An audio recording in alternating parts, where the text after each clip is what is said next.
ओम शांति। 28/9/2024 के ईश्वरीय महावाक्य हैं। मीठे बच्चे, जब तुम नंबरवार शतों प्रधान बनेंगे तब यह नेचुरल कैमलिटीज व विनाश का फोर्स बढ़ेगा और यह पुरानी दुनिया समाप्त होगी। प्रश्न: कौन सा पुरुषार्थ करने वालों को बाप का पूरा वर्षा प्राप्त होता है? उत्तर: पूरा वर्षा लेना है तो पहले बाप को अपना वारिस बनाओ, अर्थात जो कुछ तुम्हारे पास है वह सब बाप पर बलिहार करो। बाप को अपना बच्चा बना लो तो पूरे वर्ष के अधिकारी बन जाएंगे। दूसरा पॉइंट: संपूर्ण पवित्र बनो तब पूरा वर्षा मिलेगा। संपूर्ण पवित्र नहीं तो मोसरा खाकर थोड़ी सी मानी यानी रोटी मिल जाएगी। ओम शांति। बच्चों को सिर्फ एक की याद में नहीं बैठना है, 3 की याद में बैठना है। भले एक ही है, परंतु तुम जानते हो वह बाप भी है, शिक्षक भी है, सतगुरु भी है, हम सबको वापस ले जाने आए हैं। यह नई बात तुम ही समझते हो। बच्चे जानते हैं वह जो भक्ति सिखाते हैं, शास्त्र सुनाते हैं, वह सब है मनुष्य। इनको तो मनुष्य नहीं कहेंगे ना। यह तो है निराकार आत्माओं को बैठ पढ़ाते हैं। आत्मा शरीर द्वारा सुनती है। यह ज्ञान बुद्धि में होना चाहिए। अभी तुम बेहद के बाप की याद में बैठे हो। बेहद के बाप ने कहा, रूहानी बच्चों, मुझे याद करो तो पाप कट जाएंगे। यहाँ शास्त्र आदि की कोई बात नहीं। जानते हो बाप हमको राजयोग सिखला रहे हैं। कितना भारी टीचर है। ऊंच ते ऊंच तो पद भी ऊंच ते ऊंच प्राप्त कराते हैं। जब तुम सतो प्रधान बन जाएंगे नंबरवार पुरुषार्थ अनुसार, तब फिर लड़ाई होगी, नेचुरल कैमलिटीज भी होगी। याद भी जरूर करना है। बुद्धि में सारा ज्ञान भी होना चाहिए। सिर्फ एक ही बार पुरुषोत्तम संगम युग पर आप आकर समझाते हैं। नई दुनिया के लिए छोटे बच्चे भी बाप को याद करते हैं। तुम तो समझदार हो, जानते हो बाप को याद करने से विकर्म विनाश होंगे और बाप से ऊंच पद पाएंगे। यह भी जानते हो इन लक्ष्मी नारायण ने नई दुनिया में जो पद पाया है वह से बाबा से ही पाया है। यह लक्ष्मी नारायण ही फिर 84 का चक्र लगाकर अभी ब्रह्मा सरस्वती बने हैं। यही फिर लक्ष्मी नारायण बनेंगे। अभी पुरुषार्थ कर रहे हैं। सृष्टि के आदि मध्य अंत का तुमको ज्ञान है। अब तुम अंधश्रद्धा से देवताओं के आगे माथा नहीं झुकाएंगे। देवताओं के आगे मनुष्य जाकर अपने को पतित सिद्ध करते हैं। कहते हैं आप सर्वगुण संपन्न हो, हम पापी विकारी हैं, कोई गुण नहीं है। तुम जिनकी महिमा गाते थे अभी तुम स्वयं बन रहे हो। कहते हैं बाबा यह शास्त्र आदि कब से पढ़ना शुरू हुआ है? बाप कहते हैं जब से रावण राज्य शुरू हुआ है। यह सब है भक्ति की सामग्री। तुम जब यहाँ बैठते हो तो बुद्धि से सारा ज्ञान बुद्धि में सारा ज्ञान धारण होना चाहिए। यह संस्कार आत्मा ले जाएगी। भक्ति के संस्कार नहीं जाने हैं। भक्ति के संस्कार वाले पुराने दुनिया में मनुष्यों के पास ही जन्म लेंगे। यह भी जरूर है तुम्हारी बुद्धि में यह ज्ञान का चक्र चलना चाहिए। साथ साथ बाबा को भी याद करना है। बाबा हमारा बाप भी है। बाप को याद किया तो विकर्म विनाश होंगे। बाबा हमारा टीचर भी है तो पढ़ाई बुद्धि में आएगी और सृष्टि चक्र का ज्ञान बुद्धि में है, जिससे तुम चक्रवर्ती राजा बनेंगे। याद की यात्रा चल रही है। ओम शांति। भक्ति और ज्ञान बाप को कहा जाता है। ज्ञान का सागर बाबा ने कहा, भक्ति और ज्ञान बाप को कहा जाता है। ज्ञान का सागर उनको भक्ति का सारा मालूम है। भक्ति कब शुरू हुई, कब पूरी होगी, मनुष्य को यह पता नहीं। बाप ही आकर समझाते हैं। मनुष्य सतयुग में तुम देवी देवता विश्व के मालिक थे। वहाँ भक्ति का नाम नहीं, एक भी मंदिर नहीं था। सब देवी देवता ही थे। पीछे जब आधी पुरानी दुनिया होती है, यानी 2500 वर्ष पूरे होते हैं, अथवा त्रेता और द्वापर का संगम होता है, तब रावण आता है। संगम तो जरूर चाहिए। त्रेता और द्वापर के संगम पर रावण आते हैं, जबकि देवी देवता वाम मार्ग में गिरते हैं। यह सिवाय तुम्हारे कोई नहीं जानते। बाप भी आते हैं कलयुग, अंत और सतयुग आदि के संगम पर, और रावण आता है त्रेता और द्वापर के संगम पर। अब उस संगम को कल्याणकारी नहीं कहेंगे, उनको तो अकल्याणकारी ही कहेंगे। बाप का ही नाम कल्याणकारी है। द्वापर से अकल्याणकारी युग शुरू होता है। बाप तो है चैतन्य बीज रूप, उसको सारे झाड़ की नॉलेज है। वह बीज भी अगर चैतन्य हो तो समझावे। मेरे से यह झाड़ ऐसे निकलता है, परंतु जड़ होने के कारण बता नहीं सकता। हम समझ सकते हैं कि बीज डालने से पहले झाड़ छोटा सा निकलता है, फिर बड़ा हो फल देना शुरू करता है, परंतु चैतन्य ही सब कुछ बता सकते हैं। दुनिया में तो आजकल मनुष्य क्या क्या करते रहते हैं, इन्वेंशन निकालते रहते हैं, चंद्रमा में जाने की कोशिश करते हैं। यह सब बातें अभी तुम सुन रहे हो। चंद्रमा तरफ कितना ऊंचा लाखों माइल्स तक चले जाते हैं। जांच करने के लिए देखें चंद्रमा क्या चीज है। समुद्र में कितना दूर तक जाते हैं जांच करते, परंतु अंत पा नहीं सकते। पानी ही पानी है। एरोप्लेन में ऊपर जाते हैं, उन्हों को पेट्रोल इतना डालना है जो फिर वापस भी आ सके। आकाश बेहद है ना, सागर भी बेहद है।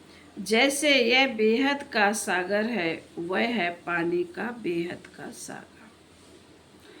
आकाश तत्व भी बेहद है, धरती भी बेहद। चलते जाओ, सागर के नीचे फिर धरती है। पहाड़ी किस पर खड़ी है? धरती पर। फिर धरती को खोदते हैं तो पहाड़ निकल आता, उसके नीचे फिर पानी निकलता आता है। सागर भी धरनी पर है, उसका कोई अंत पा नहीं सकते कि कहाँ तक पानी है, कहाँ तक धरती है।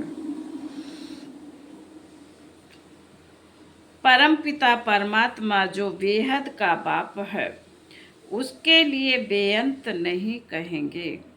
मनुष्य भल कहते हैं ईश्वर बेअंत है, माया भी बेअंत है, परंतु तुम समझते हो ईश्वर तो बेअंत हो नहीं सकता।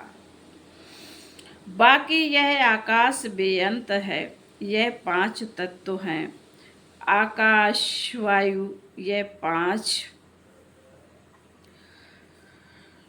पांच तत्व तमो प्रधान बन जाते हैं।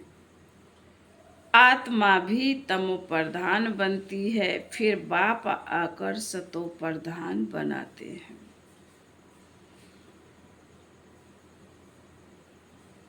फिर बाप आकर सतो प्रधान बनाते। कितनी छोटी आत्मा है, 84 जन्म भोगती है, यह चक्र फिरता ही रहता है।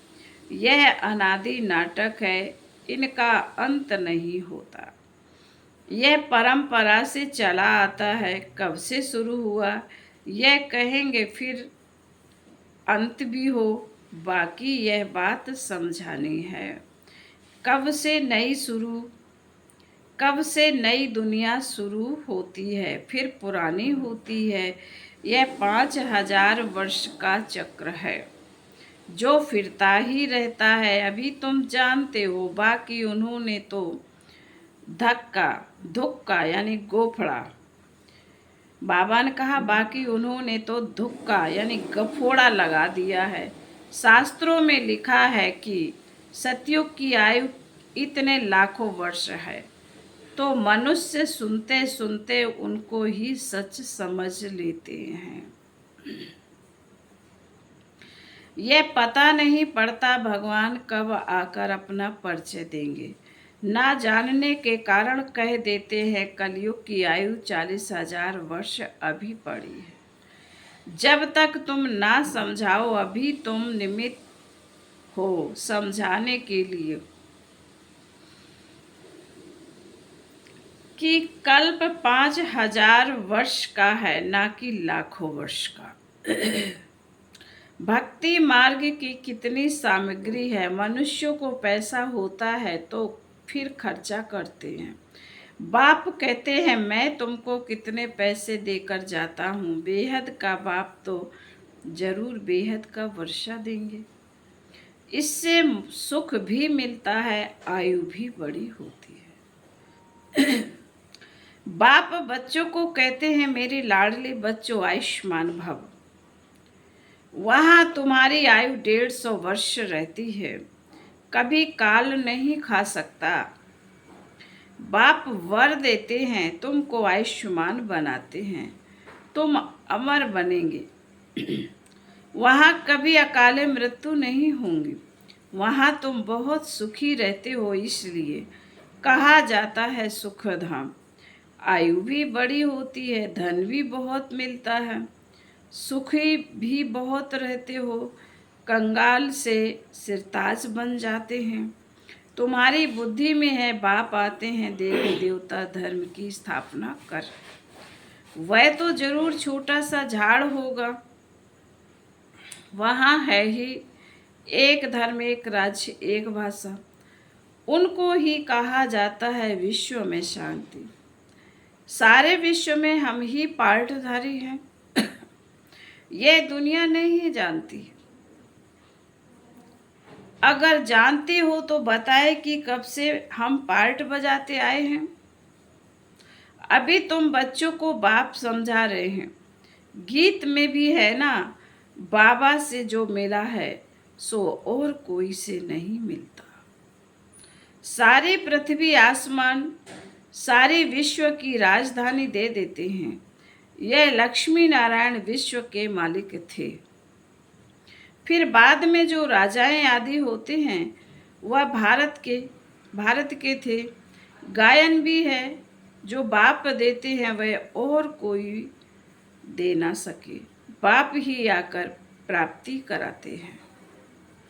तो यह सारा ज्ञान बुद्धि में रहना चाहिए, जो कोई भी समझा सके, जो कोई को भी समझा सको। इतना समझने का है, अब समझा कौन सकते हैं। जो बंधन मुक्त हों, बाबा के पास जब कोई आते हैं तो बाबा पूछते हैं, कितने बच्चे हैं? तो कहते हैं 5 बच्चे हैं और छठा बच्चा शिव बाबा है। अपने हैं और छठा बच्चा शिव बाबा है, तो जरूर सबसे बड़ा बच्चा ठहरा ना। शिव बाबा के बन गए तो फिर शिव बाबा अपना बच्चा बनाए विश्व का मालिक बना देते हैं। बच्चे वारिस हो जाते हैं। यह लक्ष्मी नारायण शिव बाबा के पूरे वारिस हैं। आगे जन्म में शिव बाबा को सब कुछ दे दिया, तो वर्षा जरूर बच्चों को मिलना चाहिए। बाबा ने कहा, मुझे वारिस बनाओ। फिर दूसरा कोई नहीं। कहते, बाबा यह सब कुछ आपका है, आपका फिर हमारा है।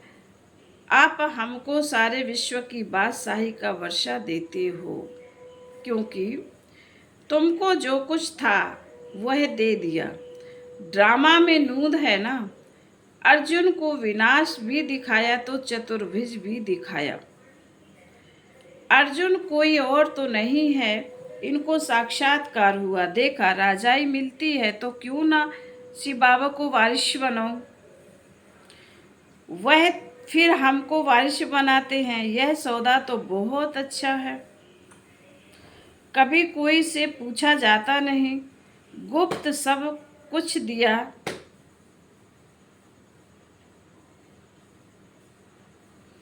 गुप्त सब कुछ दिया। इसको कहा जाता है गुप्त दान। इसको क्या पता, किसको क्या पता इन्हों को क्या हो गया है। किन्होंने समझा इनको वैराग आया, शायद सन्यासी बन गया। तो यह बच्चियां भी कहती हैं, 5 बच्चे तो अपने हैं, बाकी एक बच्चा हम इनको बनाएंगे। इसने भी सब कुछ दिया। इसने भी सब कुछ बाबा के आगे रख दिया, जिससे बहुतों की सर्विस हो। बाबा को देख सबको ख्याल आया। सब घर बार छोड़ भाग आए। वहां से ही हंगामा शुरू हुआ। घर बार छोड़ने की उन्होंने हिम्मत दिखाई। शास्त्रों में भी लिखा है, भट्ठी बनी थी क्योंकि उन्हों को एकांत जरूर चाहिए, सिवाय बाप के और कोई याद ना रहे। मित्र संबंधियों आदि की भी याद ना रहे, क्योंकि आत्मा जो पतित बनी है उनको पावन जरूर बनाना है। बाप कहते हैं, गृहस्थ व्यवहार में रहते पवित्र बनो। इस पर ही मुसीबत आती है। कहते थे, यह स्त्री पुरुष के बीच में झगड़ा डालने वाला ज्ञान है, क्योंकि एक पवित्र बने दूसरा ना बने तो मारा मारी चल पड़े। इन सब ने मारे खाई हैं, क्योंकि अचानक नई बात हुई ना। सब आश्चर्य खाने लगे, यह क्या हुआ।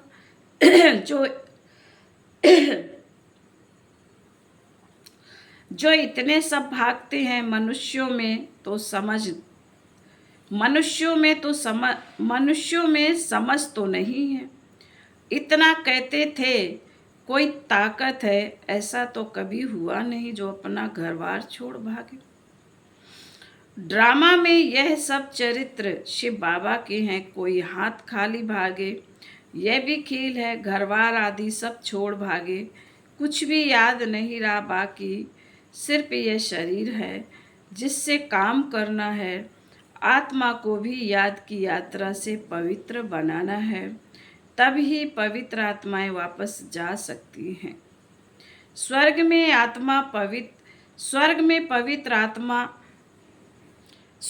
अपवित्र आत्मा तो जा न सके, कायदा नहीं है। मुक्ति धाम में पवित्र ही चाहिए, पवित्र बनने में ही कितने विघ्न पड़ते हैं। आगे कोई सत्संग आदि में जाने के लिए रुकावट थोड़े ही थी, कहाँ भी चले जाते थे, यहाँ पवित्रता के कारण विघ्न पड़ते हैं। यह तो समझते हैं पवित्र बनने बगैर वापस घर जा न सके, धर्मराज द्वारा मोचरे यानी सजाएं खानी पड़ेंगे, फिर थोड़ी मानी मिलेगी। मोचरा नहीं खाएंगे तो पद भी अच्छा मिलेगा, यह समझ की बात है। बाप कहते हैं, मीठे बच्चों, तुमको हमारे पास आना है। यह पुराना शरीर पवित्र आत्मा बन आना है। बाबा ने कहा, मीठे बच्चे, तुमको हमारे पास आना है। यह पुराना शरीर छोड़ पवित्र आत्मा बनाना है। फिर जब 5 तत्व सतो प्रधान नए हो जाएंगे, तब तुमको शरीर नए सतो प्रधान मिलेंगे। सारे उथल पाथल हो नए बन जाएंगे। जैसे बाबा इनमें आकर बैठते हैं, वैसे आत्मा बिगर कोई तकलीफ गर्भ महल में जाकर बैठेंगे।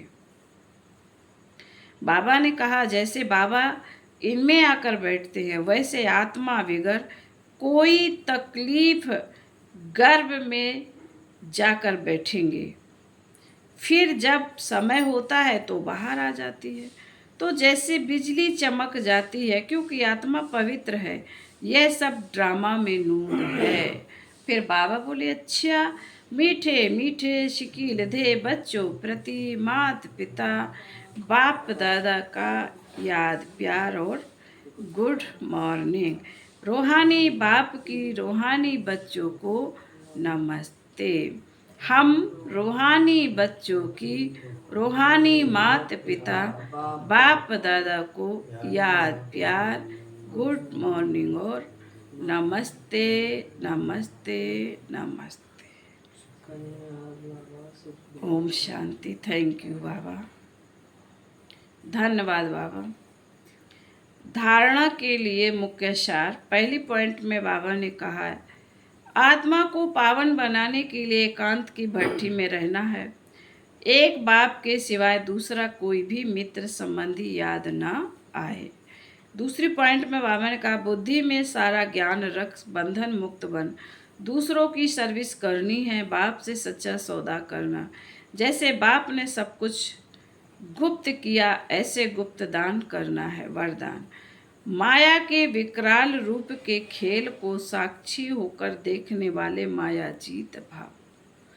माया को वेलकम करने वाले उसके विकराल रूप को देखकर घबराते नहीं हैं। साक्षी होकर खेल देखने से मज़ा आता है, क्योंकि माया का बाहर से शेर का रूप है, लेकिन उसमें ताकत बिल्ली जितनी भी नहीं है।